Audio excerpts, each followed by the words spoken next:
来继续来看婚林一个猪仔农要帮一只220公斤重的猪母来换猪条，结果猪母是着青惊，一直撞到尾啊，竟然跳过90公分悬的墙围啊，跳落鱼温啊，并来受水收去兑化。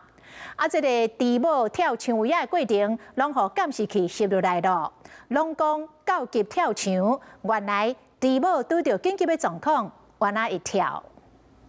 220公斤重的猪母伫咧细条行路走，敢若批从到前尾发现无路通走，佮洗翻头，打头看墙围落块鱼粉啊，顺利爬过墙围啊，咚跳落水。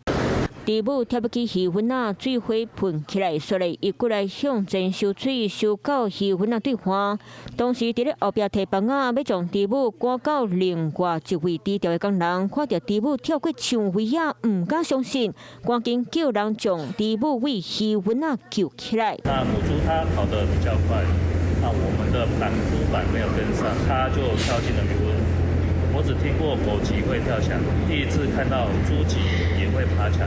那猪农无看过猪仔跳墙围啊，真侪人嘛透视人唔捌看过。影片铺上网络，真侪人拢看甲有了解得知。第一摆看到猪仔伫咧收水，有人滚声就讲，这只猪仔有屈原的血统。这伤咸啦，这一只猪仔大只，我来个收遐远。哦，我知道狗急会跳墙，第一次看那个猪。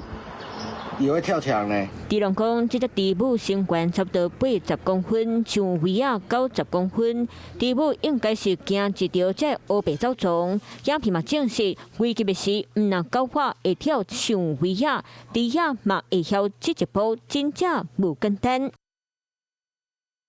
Hello， 我是易景，想要抢先掌握最及时的新闻资讯吗？赶快订阅、按赞、开启小铃铛，锁定华视新闻的 YouTube 频道。